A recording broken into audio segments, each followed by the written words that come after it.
എല്ലാവർക്കും നമസ്കാരം. എൻട്രിയുടെ മറ്റൊരു ക്ലാസിക്കൽ വീഡിയോയിലേക്ക് സ്വാഗതം, സുസ്വാഗതം. ഏതാനും ദിവസങ്ങൾക്ക് മുമ്പ് കേന്ദ്രീയ വിദ്യാലയ സംഘത്തിനെക്കുറിച്ച് ഞാനും വിനുസാറും കൂടി ഒരു വീഡിയോ ചെയ്തിരുന്നു.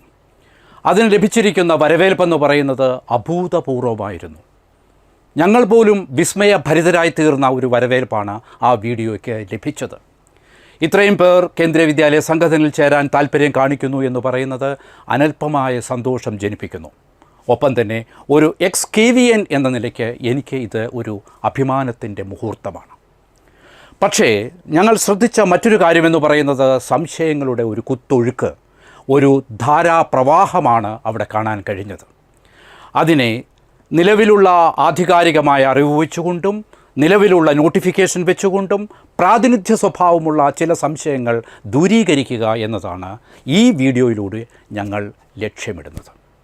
കേന്ദ്രീയ വിദ്യാലയ സംഘതൻ എന്ന് പറയുന്ന വാഗ്ദത്ത ഭൂമിയിലേക്ക് കഴിയുന്നിടത്തോളം പേരെ കൈപിടിച്ചുയർത്താൻ എൻട്രി എന്ന് പറയുന്ന സ്ഥാപനം സുസജ്ജമാണ്, ജാഗരൂകരാണ് എന്ന് നിങ്ങളോട് പറയാൻ ഞാൻ താല്പര്യപ്പെടുന്നു. സംശയങ്ങളിലൂടെ കണ്ണോടിക്കുമ്പോൾ ഞാൻ പ്രധാനമായിട്ടും ശ്രദ്ധിച്ച ഒരു കാര്യമെന്ന് പറയുന്നത്, വളരെയധികം പേർ ചോദിക്കുന്നത് എന്നാണ് കേന്ദ്രീയ വിദ്യാലയ സംഘത്തിൻ്റെ നോട്ടിഫിക്കേഷൻ വരുന്നത് എന്നാണ്. അത് ആറാം തമ്പുരാൻ സിനിമയിൽ മോഹൻലാൽ പറയുന്നത് പോലെ ഞാനും നിങ്ങളുമൊക്കെ ഉത്തരം തേടുന്ന ഒരു ചോദ്യമാണ്. കേന്ദ്രീയ വിദ്യാലയ സംഘത്തിൻ്റെ നോട്ടിഫിക്കേഷൻ എന്നാണ് വരുന്നത്? അത് പൂർണ്ണമായും മിനിസ്ട്രി ഓഫ് എഡ്യൂക്കേഷൻ, കേന്ദ്ര ഗവൺമെൻറ് തലത്തിൽ തീരുമാനമെടുക്കേണ്ട ഒരു പോളിസി ഡിസിഷനാണ്, അഥവാ നയപരമായൊരു കാര്യമാണ്. എങ്കിലും കേന്ദ്രീയ വിദ്യാലയ സംഘതൻ മിക്കവാറും എല്ലാ വർഷങ്ങളിലും അപേക്ഷ വിളിക്കാറുണ്ട്. അപൂർവം ചില വർഷങ്ങളിൽ വിളിച്ചിട്ടില്ല എന്നുമുണ്ട്. പക്ഷേ ഈ വർഷം വിളിക്കാനുള്ള എല്ലാ സാധ്യതകളുമുണ്ട്. കാരണം ഒരുപാട് കേന്ദ്രീയ വിദ്യാലയങ്ങളിൽ കരാർ അടിസ്ഥാനത്തിലുള്ള അധ്യാപകരാണ് പണിയെടുക്കുന്നത്. അത് അക്കൗണ്ടബിലിറ്റിയുടെ പ്രശ്നമുണ്ടാക്കുന്നു. ആ വേക്കൻസികൾ നികത്തേണ്ടതാണ്. അതുകൊണ്ട് തീർച്ചയായും ഈ വർഷവും കേന്ദ്രീയ വിദ്യാലയ സംഘതൻ അപേക്ഷ വിളിക്കും എന്ന് തന്നെ നമുക്ക് പ്രതീക്ഷിക്കാം. മറ്റൊരു സംശയം ഞാൻ കാണുന്നത് ഒരു പരാതിയുടെ അല്ലെങ്കിൽ പരിഭവത്തിൻ്റെ സ്വരത്തിലുള്ള ഒരു പരാതി കാണുന്നു. കേന്ദ്രീയ വിദ്യാലയ സംഘത്തിന് ടീച്ചർമാരെ മാത്രമേ ആവശ്യമുള്ളൂ? തീർച്ചയായും അല്ല. ഏതൊരു സമൂഹത്തിലുള്ളതുപോലെയും എല്ലാ തൊഴിൽ ദാതാക്കളെയും ഈ സ്ഥാപനത്തിന് ആവശ്യമുണ്ട്. അതുകൊണ്ട് നോട്ടിഫിക്കേഷൻ വരുമ്പോൾ ഓഫീസർമാരെയും ടീച്ചർമാരെയും നോൺ ടീച്ചിങ് സ്റ്റാഫിനെയും ഒക്കെ ഉൾപ്പെടുത്തിക്കൊണ്ടുള്ള ഒരു നോട്ടിഫിക്കേഷനാണ് സാധാരണഗതിയിൽ പ്രസിദ്ധീകരിക്കുന്നത്. ഓഫീസേഴ്സ് എന്ന് പറയുമ്പോൾ അതിനകത്ത് assistant commissioner, principal, vice principal എന്നീ കാറ്റഗറികൾ പെടുന്നു. ടീച്ചർമാരെന്ന് പറയുമ്പോൾ നിങ്ങൾക്കറിയാം, അതിൽ PGT, TGT, PRT, അതുകൂടാതെ work experience teacher, physical education teacher, art education teacher, ഈ 3 കാറ്റഗറിയും ലൈബ്രറിയൻ ഉൾപ്പെടെയുള്ള കാറ്റഗറികൾ TGT ലെവലിലാണ് വരുന്നത്. മ്യൂസിക് ടീച്ചറെ വിളിക്കുന്നുണ്ട്, അത് PRT ലെവലിലാണ് വരുന്നത്. ഇത്രയും ടീച്ചിങ് പോസ്റ്റിനെ കൂടാതെ ഒരുപാട് നോൺ ടീച്ചിങ് സ്റ്റാഫുകളെയും കേന്ദ്രീയ വിദ്യാലയ സംഘതൻ വിളിക്കുന്നു എന്ന് പറയുന്നതാണ് ഇതിൻ്റെ മറ്റൊരു പ്രധാനപ്പെട്ട പ്രത്യേകത. Junior secretariat assistant, senior secretariat assistant, section officer എന്ന് പറയുന്നത് ക്ലറിക്കൽ ജോബുകളാണ്. അതിൻ്റെ കൂടെ തന്നെ ഹിന്ദി ട്രാൻസ്ലേറ്റർമാരെ വിളിക്കുന്നുണ്ട്, സെക്ഷൻ ഓഫീസർമാരെ വിളിക്കുന്നുണ്ട്, സിവിൽ എഞ്ചിനീയർമാരെ വിളിക്കുന്നുണ്ട്, അതുപോലെ തന്നെ ഫിനാൻസ് ഓഫീസർമാരെ വിളിക്കുന്നുണ്ട്. ഒരുപാട് അനുബന്ധ തസ്തികകളിലേക്കും കേന്ദ്രീയ വിദ്യാലയ സംഘതൻ സാധാരണഗതിയിൽ ഒരുമിച്ചാണ് അപേക്ഷ വിളിക്കാറുള്ളത്. ആ അപേക്ഷയ്ക്ക് വേണ്ടിയിട്ടാണ് നമ്മൾ കാത്തിരിക്കുന്നത്. മറ്റൊരു സംശയം വന്നിരിക്കുന്നത് ബയോടെക്നോളജി ഡിപ്പാർട്ട്മെൻറ്റിൽ നിന്നാണ്. സാർ, ഞാൻ ബയോടെക്നോളജിയിൽ അഭ്യസ്ത വിദ്യനാണ്, എനിക്ക് ജോലി ലഭിക്കാൻ സാധ്യതയുണ്ടോ? പല കേന്ദ്രീയ വിദ്യാലയങ്ങളിലെയും +2 ലെവലിൽ മറ്റ് സബ്ജക്റ്റുകളുടെ കൂട്ടത്തിൽ ബയോടെക്നോളജി കൂടെ ഉണ്ട്. അതുകൊണ്ട് അവിടെ PGT ബയോടെക്നോളജി പോസ്റ്റുമുണ്ട്. ബയോടെക്നോളജിക്കാർക്ക് ആ PGT ബയോടെക്നോളജി പോസ്റ്റിന് അപേക്ഷിക്കാവുന്നതാണ്. മറ്റൊരു കാര്യം, 2022 നോട്ടിഫിക്കേഷനിൽ PGT ബയോളജിക്ക് ബയോടെക്നോളജി ഉദ്യോഗാർത്ഥികൾക്ക് കൂടി, ബയോടെക്നോളജി ബിരുദധാരികൾക്ക് കൂടി അപേക്ഷിക്കാവുന്നതാണ്. അപ്പോൾ ബയോടെക്നോളജിക്കാർക്ക് ധാരാളം വേക്കൻസികൾ മൊത്തത്തിൽ ലഭിക്കാനുള്ള സാധ്യതയുണ്ട്. കോമേഴ്സ് ഡിപ്പാർട്ട്മെൻറ്റുകാർ, MCOMകാർ ചോദിക്കുന്നു, സാർ ഞങ്ങൾക്ക് എന്തെങ്കിലും അവസരം കേന്ദ്രീയ വിദ്യാലയ സംഘത്തിൽ ഉണ്ടാകുമോ? തീർച്ചയായിട്ടും. PGT കോമേഴ്സ് എന്ന് പറയുന്നത് നോക്കിയിരിക്കുന്നത് MCOM ബിരുദധാരികളെയാണ് നോക്കിയിരിക്കുന്നത്. ബിസിനസ് എക്കണോമിക്സുകാർക്കോ അപ്ലൈഡ് എക്കണോമിക്സുകാർക്കോ അതിന് അപ്ലൈ ചെയ്യാൻ സാധിക്കില്ല. MCOM ബിരുദധാരിയാണെങ്കിൽ അവർക്ക് PGT കോമേഴ്സിന് വേണ്ടി തീർച്ചയായിട്ടും അപ്ലൈ ചെയ്യാം. അതുപോലെ MA എക്കണോമിക്സ് ഉള്ളവർക്കാണെങ്കിൽ PGT എക്കണോമിക്സിന് വേണ്ടി അപ്ലൈ ചെയ്യാം. അവിടെ എല്ലാം അവർക്ക് വേക്കൻസികൾ വരികയാണ്. പക്ഷേ നിങ്ങൾ ശ്രദ്ധിക്കേണ്ട ഒരു കാര്യം, PGT ലെവലിൽ നമ്മൾ അപേക്ഷ കൊടുക്കാൻ നമുക്ക് വേണ്ടത് ഒരു masters degree with 50% mark in the concerned subject. അതിൻ്റെ ഒപ്പം തന്നെ B.Ed ഡിഗ്രിയുമാണ് ആവശ്യം. TGT ലെവലിൽ അപേക്ഷ കൊടുക്കുമ്പോൾ ഒരുപാട് പേര് പലതരത്തിലുള്ള സംശയങ്ങൾ അതിനെക്കുറിച്ച് ചോദിക്കുന്നു. അതുകൊണ്ടാണ് ഞാൻ പറയുന്നത്, TGT ലെവലിൽ കൺസേൺഡ് സബ്ജക്റ്റ് കോമ്പിനേഷനിൽ 50% മാർക്ക് ഉണ്ടായിരിക്കണം, B.Ed ഡിഗ്രി ഉണ്ടായിരിക്കണം, അതിനോടൊപ്പം തന്നെ CTET പേപ്പർ 2 പാസ്സായിരിക്കണം. PGTയിൽ അതില്ല എന്നുള്ള കാര്യം നിങ്ങൾ ശ്രദ്ധിച്ചു കാണുമല്ലോ. PRTയിലേക്ക് വരുമ്പോൾ സീനിയർ സെക്കൻഡറി ക്ലാസ്സിൽ 50% മാർക്കുണ്ടായിരിക്കണം. അതോടൊപ്പം തന്നെ ഡിപ്ലോമ ഇൻ എലിമെൻ്ററി എഡ്യൂക്കേഷൻ എന്ന് പറയുന്ന ക്വാളിഫിക്കേഷൻ കൂടി ഉണ്ടായിരിക്കേണ്ടതാണ്. ഇത്രയുമാണ് ഇത് മൂന്നും തമ്മിലുള്ള വ്യത്യാസം, പ്രധാനപ്പെട്ട വ്യത്യാസം. എല്ലാത്തിൻ്റെയും കൂടി proficiency in teaching in English and Hindi എന്ന് പറയുന്നതിനെ കൂട്ടിവെച്ചിട്ടുണ്ട്. അതോടൊപ്പം തന്നെ കമ്പ്യൂട്ടർ നോളജ് എന്ന് പറയുന്നത് ഡിസൈറബിളാക്കി കണക്കാക്കിയിട്ടുമുണ്ട്. മറ്റൊരു വ്യക്തി ചോദിച്ചിരിക്കുന്നു, സാർ എനിക്ക് MSc ഉണ്ട്, B.Ed ഉണ്ട്, സെറ്റ് ഉണ്ട്, PhD ഉണ്ട്, എനിക്ക് കേന്ദ്രീയ വിദ്യാലയ സംഘത്തിൽ അപേക്ഷിക്കാൻ സാധിക്കുമോ? എന്തൊരു ചോദ്യമാണത് എന്നാലോചിച്ച് നോക്കൂ. PGT പോസ്റ്റിന് അപേക്ഷിക്കാൻ വേണ്ടി നമുക്ക് വേണ്ടത് പോസ്റ്റ് ഗ്രാജുവേഷനും അതുപോലെ B.Ed മാത്രമാണ്. സെറ്റ് PhD എന്ന് പറയുന്നത് അലങ്കാരമാണ്. അത് ആ വ്യക്തിയുടെ ഉജ്ജ്വലമായ അക്കാഡമിക് പെർഫോമൻസിൻ്റെ പ്രതിഫലനമാണ് ഈ 2 ക്വാളിഫിക്കേഷനും ഉണ്ട് എന്നുള്ളത്. അഡീഷണൽ ക്വാളിഫിക്കേഷൻ ഒരിക്കലും ഒരു ഡ്രോബാക്ക് അല്ല, പ്രത്യുത അത് നിങ്ങളുടെ ഇൻ്റർവ്യൂവിന് വളരെയധികം പരിഗണന നിങ്ങൾക്ക് നേടിത്തരും. ഇങ്ങനെയുള്ള വ്യക്തികളെയാണ് തിരഞ്ഞു നടക്കുന്നത്. ഏറ്റവും മികച്ച വ്യക്തികൾ, മിടുമിടുക്കന്മാർ, ഏറ്റവും അധികം പ്രഗത്ഭന്മാരാണ് അധ്യാപകരായിട്ട് മാറേണ്ടത്. പ്രത്യേകിച്ചും കേന്ദ്രീയ വിദ്യാലയ സംഘതൻ, അതുപോലെ തന്നെ നവോദയ വിദ്യാലയ സംഘതൻ തുടങ്ങിയ ഓട്ടോണമസ് ബോഡികളിൽ. കാരണം ഒരു അധ്യാപകൻ എന്ന് പറയുന്നത് വിദ്യാർത്ഥിയുടെ ജീവിത ലക്ഷ്യങ്ങളെ, വിദ്യാർത്ഥിയുടെ ലക്ഷ്യങ്ങളെയും ജീവിത ബോധത്തിനെയും ഒക്കെ ഒരുപാട് സ്വാധീനിക്കുന്നവരാണ്. വെറുതെ പാഠങ്ങൾ പഠിച്ചു കൊടുക്കുന്ന ഒരാളല്ല അധ്യാപകൻ എന്ന് പറയുന്നത്. പാഠങ്ങൾ പഠിപ്പിച്ചു കൊടുക്കുന്നത് മാത്രമാകരുത് ഒരു അധ്യാപകൻ്റെ ലക്ഷ്യമെന്ന് പറയുന്നത്. വിദ്യാർത്ഥികളുടെ കൂടെ യാത്ര ചെയ്യണം, വിദ്യാർത്ഥികളുടെ ജീവിതവുമായിട്ട് അലിഞ്ഞു ചേരണം. ഒരു സമൂഹത്തിൻ്റെ ആകെ ജീവിത സംസ്കാരത്തിനെ മെനഞ്ഞെടുക്കുന്ന ശില്പികളാണ് അധ്യാപകർ. ആ നിലയ്ക്ക് അക്കാഡമിക്കായ ബ്രില്യൻ പെർഫോമൻസ് ഉണ്ടെങ്കിൽ തീർച്ചയായും അത് ഒരു പ്ലസ് പോയിൻ്റായി തന്നെ വർത്തിക്കും എന്നെനിക്ക് ഉറപ്പുണ്ട്. അതോടൊപ്പം തന്നെ നമ്മൾ മനസ്സിലാക്കേണ്ട ഒരു കാര്യം, സ്നേഹത്തിൻ്റെ സ്പർശം കൊണ്ട് ജീവിതത്തിനെ അടയാളപ്പെടുത്തി കഴിഞ്ഞാൽ ആ അധ്യാപകനെ വിദ്യാർത്ഥികൾ ഒരിക്കലും വിസ്മരിക്കുകയില്ല എന്നതാണ് യാഥാർത്ഥ്യം. അതുകൊണ്ട് എല്ലാ തരത്തിലുമുള്ള നിങ്ങളുടെ പ്രിപ്പറേഷൻ നിങ്ങൾ ആരംഭിക്കേണ്ടിയിരിക്കുന്നു. നിങ്ങളുടെ സബ്ജക്റ്റിലുള്ള വിജ്ഞാനം നിങ്ങൾ വർദ്ധിപ്പിക്കേണ്ടിയിരിക്കുന്നു. ഹിന്ദിയിലുള്ള പ്രാവീണ്യം നിങ്ങൾ വർദ്ധിപ്പിക്കേണ്ടിയിരിക്കുന്നു. ഒപ്പം തന്നെ കമ്പ്യൂട്ടറിനകത്തുള്ള സങ്കേതങ്ങളും കൂടി നിങ്ങൾ കൂടുതൽ ആർജിച്ചിരിക്കേണ്ടിയിരിക്കുന്നു. മറ്റൊരു ചോദ്യം വന്നിരിക്കുന്നത്, ബാലവാടിക ടീച്ചറായിട്ട് നിയമനം നടക്കുന്നുണ്ടോ എന്നത്. ബാലവാടിക എന്ന് പറയുന്നത് വളരെ അടുത്ത കാലത്ത് മാത്രം കേന്ദ്രീയ വിദ്യാലയ സംഘത്തിൽ ആഡ് ചെയ്തിരിക്കുന്ന ഒരു കാര്യമാണ്. ബാലവാടികയ്ക്ക് വേണ്ട ക്വാളിഫിക്കേഷൻ എന്ന് പറയുന്നത് ECCE 2 വർഷത്തെ കോഴ്സാണ് വേണ്ടത്. അതായത് early child care and education എന്ന് പറയുന്നത് 2 വർഷത്തെ കോഴ്സാണ് അതിന് വേണ്ടത്. നിലവിൽ ആ ക്വാളിഫിക്കേഷൻ ഉള്ളവർ ഇല്ല എന്ന് തന്നെ പറയാം. അതുകൊണ്ട് ബാലവാടികയിൽ ഇന്ന് നടക്കുന്നത്, യഥാർത്ഥത്തിൽ സംഭവിക്കുന്നത്, കോൺട്രാക്റ്റ് അടിസ്ഥാനത്തിൽ ECCE കോഴ്സിൻ്റെ 1 വർഷത്തെ യോഗ്യതയുള്ളവരെയാണ് എടുത്തിരിക്കുന്നത്. പക്ഷേ KVS വിഭാവനം ചെയ്യുന്നത് ECCE 2 വർഷത്തെ കോഴ്സ് പൂർത്തിയാക്കിയവരെയാണ് കേന്ദ്രീയ വിദ്യാലയ സംഘത്തൻ വിഭാവനം ചെയ്യുന്നത്. അതിൻ്റെ അപേക്ഷ വിളിക്കുമോ എന്നുള്ള കാര്യത്തിൽ തീരുമാനമായിട്ടില്ല. വിദൂരമല്ലാത്ത ഭാവിയിൽ തന്നെ ആ ഒരു പോസ്റ്റിൻ്റെയും കാര്യത്തിൽ KVS തീരുമാനമെടുക്കും. ഇന്ന് അവർ സങ്കല്പിക്കുന്നത് ECCE 2 വർഷത്തെ കോഴ്സ് പാസ്സായവരെയാണ് അവർ ഈ പറയുന്ന അംഗനവാടി കോഴ്സിലേക്ക് വേണ്ടി അപേക്ഷിക്കുന്നത്. B.Ed ഡിപ്പാർട്ട്മെൻറ്റിൽ നിന്നും ചോദ്യങ്ങൾ ഉയരുന്നു. സാർ, B.Ed ഡിപ്പാർട്ട്മെൻ്റ് അല്ല, ക്ഷമിക്കണം, B.Tech ഡിപ്പാർട്ട്മെൻറ്റിൽ നിന്ന് ചോദ്യങ്ങൾ ഉയരുന്നു. ഞങ്ങൾക്ക് എന്തെങ്കിലും അവസരങ്ങളുണ്ടോ, ഞങ്ങൾക്ക് എന്തെങ്കിലും സാധ്യതയുണ്ടോ? തീർച്ചയായുമുണ്ട്. അഭ്യസ്ത വിദ്യരായ ഉദ്യോഗാർത്ഥികൾ ധാരാളമുള്ള നാടാണ് കേരളം എന്ന് പറയുന്നത്. B.Tech എന്ന് പറയുന്നത് ഇലക്ട്രിക്കലോ അല്ലെങ്കിൽ ഇലക്ട്രോണിക്സോ ആണെങ്കിൽ അവർക്ക് വർക്ക് എക്സ്പീരിയൻസ് എന്ന് പറയുന്ന പോസ്റ്റിനു വേണ്ടി ശ്രമിക്കാവുന്നതാണ്. TGT ലെവൽ ശമ്പളം കിട്ടുന്ന ഒരു പോസ്റ്റാണ്. വർക്ക് എക്സ്പീരിയൻസ് എന്ന് പറയുന്നത് അതിനുവേണ്ടി അപേക്ഷിക്കാവുന്നതാണ്. അതുപോലെ BTech എന്ന് പറയുന്നത് കമ്പ്യൂട്ടർ സയൻസിലാണ് എടുത്തിരിക്കുന്നതെങ്കിൽ അവർക്ക് PGT കമ്പ്യൂട്ടർ സയൻസിന് വേണ്ടിയിട്ടും അപേക്ഷകൾ കൊടുക്കാവുന്നതാണ്. മറ്റൊരു ചോദ്യം വന്നിരിക്കുന്നത് EMRS എന്ന് പറയുന്നതിൻ്റെ ഫുൾ ഫോം എന്താണ്, അതിൻ്റെ അർത്ഥം എന്താണ് എന്നൊരു ചോദ്യം കൂടി ഞാൻ കണ്ടു. EMRS എന്ന് പറയുന്നത് ഏകലവ്യ മോഡൽ റെസിഡൻഷ്യൽ സ്കൂൾ എന്ന് പറയുന്നതാണ്. That is a scheme by the Central Tribal Welfare Department to impart quality education to the ST children across India.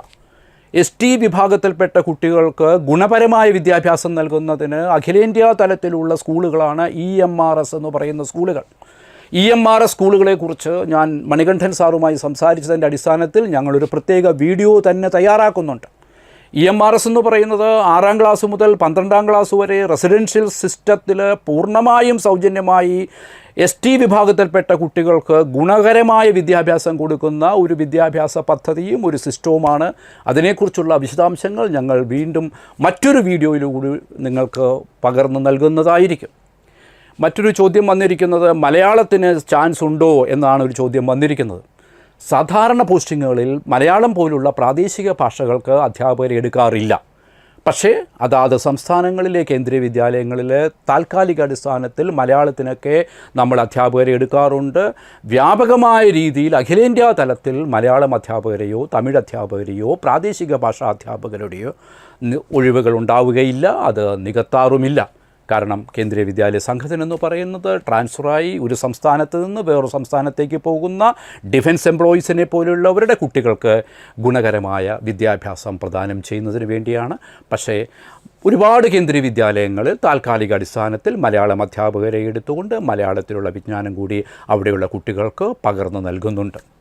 അതുപോലെ സ്പെഷ്യൽ എഡ്യൂക്കേറ്റർ പോസ്റ്റ് ഉണ്ടോ എന്നൊരു ചോദ്യമുണ്ട്. സ്പെഷ്യൽ എഡ്യൂക്കേറ്ററിനെ നമ്മൾ വിപുലമായ അടിസ്ഥാനത്തിൽ എടുക്കുന്നില്ല. പക്ഷേ അതാത് സ്കൂളുകൾക്ക് വേണമെങ്കിൽ അങ്ങനെയുള്ളവരെയും കോച്ചുമാരെയും ഒക്കെ തിരഞ്ഞെടുക്കാവുന്നതാണ്. അപ്പോൾ ഒരുമാതിരിയുള്ള സംശയങ്ങൾ, നിങ്ങളുടെ പ്രധാനപ്പെട്ട സംശയങ്ങളെല്ലാം പൂർണ്ണമായിരിക്കുന്നു എന്ന് ഞാൻ കരുതുന്നു. അതിനകത്തുള്ള വേറൊരു ചോദ്യം വന്നിരിക്കുന്നത് കേന്ദ്രീയ വിദ്യാലയ സംഘത്തിൽ ഞങ്ങൾക്ക് പോസ്റ്റിംഗ് കേരളത്തിൽ തന്നെ ലഭിക്കാൻ എന്തെങ്കിലും സാധ്യതയുണ്ടോ എന്നാണ്. ആദ്യമേ പറയുന്നത് തന്നെ posting is likely to be anywhere in India എന്നാണ് പറയുന്നത്. അതുകൊണ്ട് ആദ്യത്തെ പോസ്റ്റിംഗ് എന്ന് പറയുന്നത് കേരളത്തിൽ തന്നെ ലഭിക്കാനുള്ള സാധ്യതകൾ ഇല്ല. പക്ഷേ കേരളത്തിന് പുറത്തു പോയി കഴിഞ്ഞാലും 5 വർഷം അല്ലെങ്കിൽ 3 വർഷം കൊണ്ട് നമുക്ക് തിരിച്ച് നമ്മുടെ നാട്ടിൽ തന്നെ എത്താനുള്ള എല്ലാവിധ സാധ്യതകളുമുണ്ട്. കേന്ദ്രീയ വിദ്യാലയ സംസ്കാരം എന്ന് പറയുന്നത് ഒരു പ്രത്യേക തരത്തിലുള്ളതാണ്.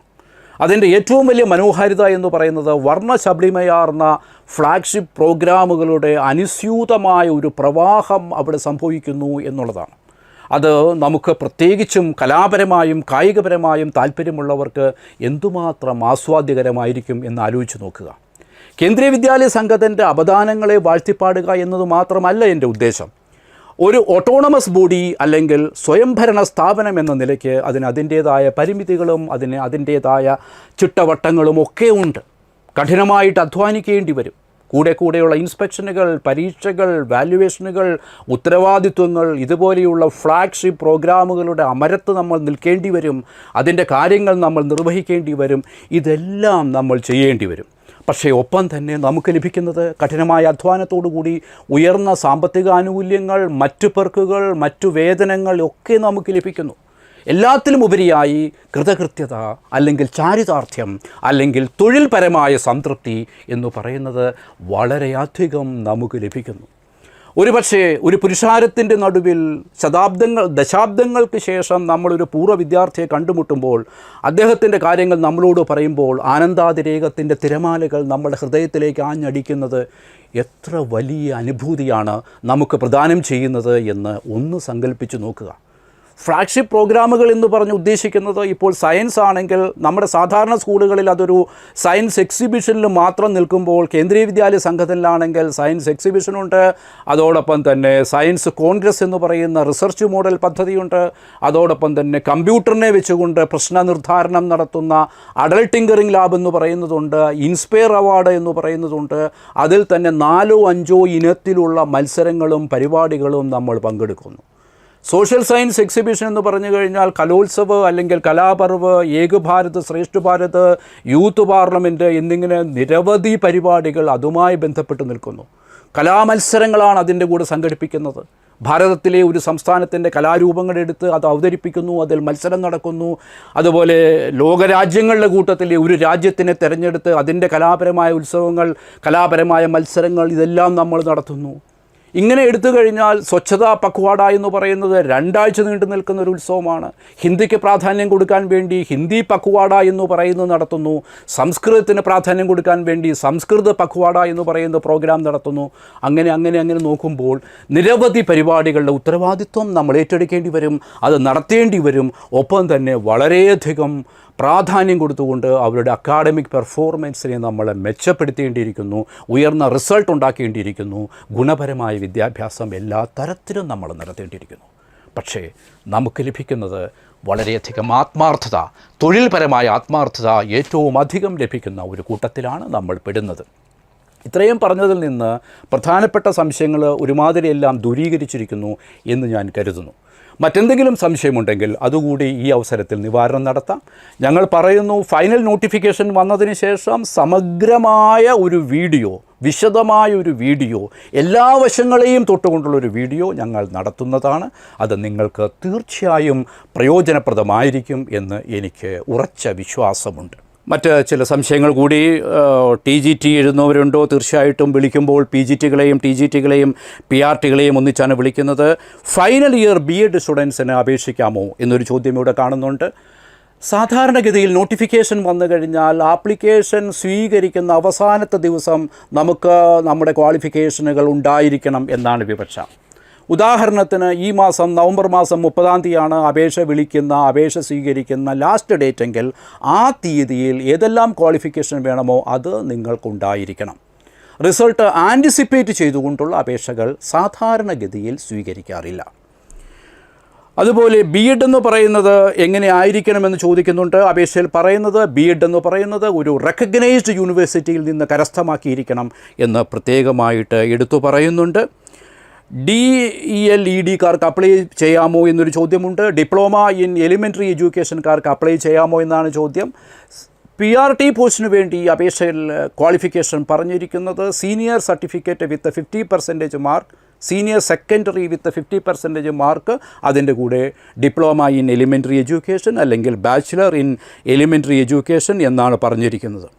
MCA ഉള്ളവർക്ക് അപേക്ഷിക്കാമോ എന്നൊരു ചോദ്യം കാണുന്നുണ്ട്. PGT കമ്പ്യൂട്ടർ സയൻസിന് നമുക്ക് MCA ഉള്ളവർക്കും അപേക്ഷിക്കാം, അതുപോലെ തന്നെ PG കമ്പ്യൂട്ടർ സയൻസിലുള്ളവർക്കും അപേക്ഷിക്കാം, അതുപോലെ തന്നെ BTech കമ്പ്യൂട്ടർ സയൻസിലുള്ളവർക്കും അപേക്ഷിക്കാവുന്നതാണ്. പ്രധാനപ്പെട്ട പോസ്റ്റുകളും അവയ്ക്ക് ആവശ്യമായിരിക്കുന്ന എഡ്യൂക്കേഷണൽ ക്വാളിഫിക്കേഷനുകളും ഞങ്ങളൊരു കണ്ടൻസ്ഡ് ഫോർമാറ്റിലാക്കി നിങ്ങളുടെ ശ്രദ്ധയ്ക്ക് വേണ്ടി ഇടുന്നതാണ്. ഒപ്പം തന്നെ പഴയൊരു നോട്ടിഫിക്കേഷൻ കൂടി ഇടുന്നതാണ്.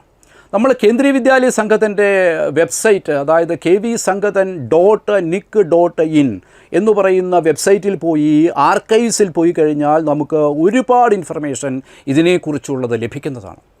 കേന്ദ്രീയ വിദ്യാലയ സംഘത്തിൻ്റെ വെബ്സൈറ്റായ kvsangathan.nic.in അവിടെ പോയി കഴിഞ്ഞ് KVSൻ്റെ ആർക്കൈവിൽ പോയി കഴിഞ്ഞാൽ നമുക്ക് ഒരുപാട് പ്രസക്തമായ പ്രാധാന്യമുള്ള വിവരങ്ങൾ നമുക്ക് ലഭിക്കുന്നതാണ്. ഏജ് ലിമിറ്റിനെ കുറിച്ചിട്ടുള്ള നിരവധി സംശയങ്ങൾ ഞാനിവിടെ കാണുന്നു. നമുക്കറിയാം PRTയുടെ ഏജ് ലിമിറ്റ് എന്ന് പറയുന്നത് 30, TGTയുടെ 35, PGTയുടെ 40 എന്നാണ് വെച്ചിരിക്കുന്നത്. അതിൽ ഷെഡ്യൂൾഡ് കാസ്റ്റ്, ഷെഡ്യൂൾഡ് ട്രൈബിന് 5 വർഷത്തെ റിലാക്സേഷൻ കൊടുക്കുന്നുണ്ട്. OBC കാറ്റഗറിക്ക് 3 വർഷത്തെ റിലാക്സേഷൻ കൊടുക്കുന്നുണ്ട്. ലേഡീസിന് 10 വർഷത്തെ റിലാക്സേഷൻ കൊടുക്കുന്നുണ്ട്. നിലവിലുള്ള ഇൻഫർമേഷൻ അനുസരിച്ച് കൊണ്ടാണ് ഞാൻ പറയുന്നത്. പുതിയ നോട്ടിഫിക്കേഷൻ എങ്ങനെയായിരിക്കുമെന്ന് നമുക്ക് കാണേണ്ടിയിരിക്കുന്നു. ഒപ്പം തന്നെ പറയുന്നത് റിസർവേഷൻ കേന്ദ്ര ഗവൺമെൻറ് അനുസരിക്കുന്ന എല്ലാ റിസർവേഷനുകളുമുണ്ട്. SC, ST, OBC, EWS എന്ന് പറയുന്ന economically weaker section, PH physically handicapped, ആ റിസർവേഷനുകൾ എല്ലാം തന്നെ ഉണ്ടായിരിക്കും. ഒപ്പം തന്നെ ഏജ് ലിമിറ്റുകളും ഏജ് റിലാക്സേഷൻ നിങ്ങൾ പ്രത്യേകമായി ശ്രദ്ധിക്കുക. വളരെയധികം താല്പര്യത്തോടുകൂടി നിങ്ങൾ ഇതിനകത്തേക്ക് വരുന്നു എന്ന് പറയുന്നത് എനിക്ക് വളരെ സന്തോഷം നൽകുന്നു. ഹിന്ദിയിലെ വിജ്ഞാനം അന്വേഷണീയമാണ്. ഞങ്ങൾ മറ്റൊരു വീഡിയോ ചെയ്യുന്നുണ്ട് സിലബസിനെ കുറിച്ചുള്ളത്. അതിനകത്ത് കുറേ കൂടി വിവരം നിങ്ങൾക്ക് ലഭിക്കുന്നതാണ്. ഇതോടുകൂടി പ്രധാനപ്പെട്ട എല്ലാ സംശയങ്ങളും ഞാൻ പൂർത്തീകരിച്ചു എന്ന് വിശ്വസിക്കട്ടെ. നിങ്ങളേവരും തന്നെ നോട്ടിഫിക്കേഷൻ വരാൻ വേണ്ടി കാത്തിരിക്കേണ്ട ആവശ്യമില്ല. അല്ലാതെ തന്നെ കേന്ദ്രീയ വിദ്യാലയ സംഘത്തിൽ ഒരു ജോലി ലഭിക്കുന്നതിന് വേണ്ടിയുള്ള ആത്മാർത്ഥമായ ശ്രമങ്ങൾ നിങ്ങൾ ആരംഭിക്കുക.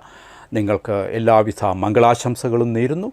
ഒപ്പം തന്നെ നിങ്ങളുടെ വിജയ സുസ്മിതം തൊട്ടുണർത്തുന്ന ധന്യമായ മുഹൂർത്തങ്ങൾക്ക് വേണ്ടി ഞങ്ങൾ എൻട്രി വളരെയധികം പ്രാർത്ഥനാനിർഭരമായി കാത്തിരിക്കുന്നു. ഈ പ്രയാണത്തിൽ ഞങ്ങളുടെ കൂടെ നിങ്ങളുമുണ്ടാവില്ലേ? What about you? ഒരിക്കൽ കൂടി നന്ദി പറയട്ടെ.